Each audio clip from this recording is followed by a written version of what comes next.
بذار یه چیزی ازت بپرسم. اگه خدایی نکرده، بازم میگم خدایی نکرده، مادرت بمیره، واکنش تو چطور میتونه باشه؟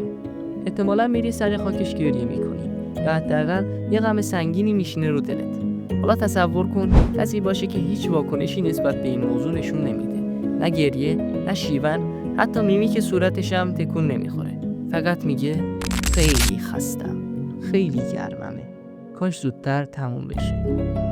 جامعه همچین آدمی رو چطور نگاه میکنه؟ میگه این آدم یه چیزیش هست، یه موجود عجیبه. این دقیقاً همون جاییه که آلبر کامو ما رو با شخصیت مرسو تو رمان بیگانه روبرو میکنه. ولی سوال اصلی اینه، چرا مرسو بیگانه است؟ اول بیایید خود مرسو رو بشناسیم. مرسو یک کارمند ساده است که زندگی نرمالی داره. نه دنبال جاه طلبیه و نه دنبال انقلاب و حتی دنبال معنویت هم نمی‌گرده. زندگیش خیلی معمولیه، ولی یه فرق اساسی با عموم مردم داره. اون هیچ جوره احساسات شدیدی از خودش بروز نمیده. مثلا وقتی مادرش میمیره، همه انتظار دارن که ماتم بگیره، اما اون فقط به این فکر میکنه که مراسم خاکسپاری چقدر کسل کننده است و خورشید چقدر داغه. وقتی با ماری، همون دختری که عاشقشه، وقت میگذرونه و اون ازش میپرسه دوستم داری، فقط در جواب میگه نمیدونم، به نظرم فرقی نمیکنه. این یعنی مرسو یه جورایی هیچ اهمیتی به چیزایی که برای بقیه بزرگن نمیده و همین رفتارشه که کم کم باعث میشه همه فکر کنن اون با بقیه فرق داره. انگار یه آدم دیگه است، انگار یه بیگانه است. بخش دوم، فلسفه پوچی. اینجا باید یکم وارد فلسفه بشیم.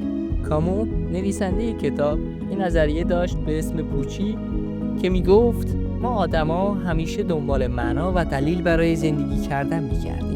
دنبال اینیم که بفهمیم چرا به دنیا اومدیم و اینکه هدفمون چیه. ولی جهان هیچ جوابی بهمون نمیده. سکوت مطلقه. انگار داریم جواب یه معما رو از دیوار میپرسیم. حالا بیشتر آدما که نمیتونن اینو قبول کنن میرن به سمت دین، سمت آرزوهای بزرگ یا حتی سمت ارزش‌های اجتماعی که تا این خلا رو پر کنن. ولی مرسو این کارو نمیکنه. اون همین سکوت رو میپذیره. مثلا وقتی خورشید به شدت میتابه و عرق از سر و روش میریزه، ذهنش نمیره سمت اینکه این تنبیه الهیه یا باید به گناه هم فکر کنم. نه، فقط میگه خیلی گرممه، کلافم. وقتی عاشق میشه نمیگه که عشق مقدسه یا این معنی زندگیمه. فقط میگه خب اگه میخوای ازدواج کنیم، اوکی، ازدواج میکنیم. مرسو بیگانه است، چون برعکس بقیه نمیخواد به زور برای زندگی معنا بسازه. اون قبول میکنه که دنیا پوچه و این خیلی ترسناک و در عین حال رها کننده است. بخش سوم، جامعه و قضاوتاش. حالا میرسیم به جایی که داستان اوج میگیره. قتل و دادگاه.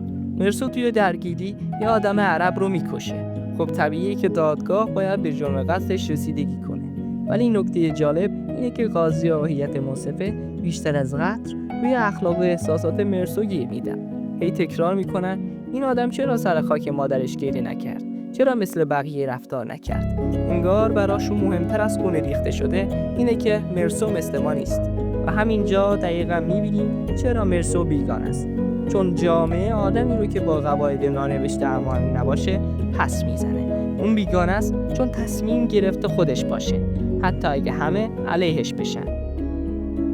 حالا میرسیم به بخش چهارم، جایی که باید از خودمون بپرسیم پیام این کتاب دقیقاً چی بود؟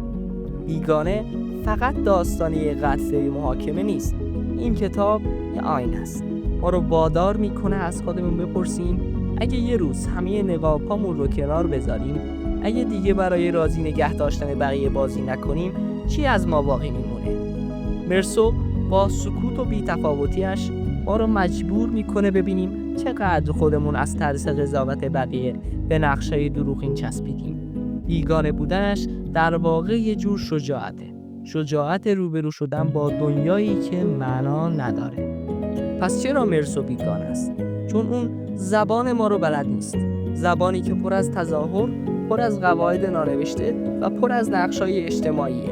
اون فقط خودش رو زندگی میکنه، بدون هیچ نقابی، بدون هیچ بازی، و همین باعث میشه هم ازش بترسیم و هم عمیقاً جذبش بشیم. بد نیست یادآور این جمله از فرانس کافکا هم بشیم که میگفت وقتی فهمیدم زندگی مهمونی بالماسک است، و من با صورت واقعی اومدم از خودم شرمنده شدم. شاید به همین دلیله که بیگانه بعد از سالها هنوز برامون تازگی داره و تکونمون میده، چون یه سوال اساسی میذاره وسط: بیگانی واقعی مرسوه یا ما که خودمون رو از حقیقت پنهون میکنیم؟ حالا بگو ببینم، تو جای مرسو بودی بیگانه میشدی یا یکی مثل همه؟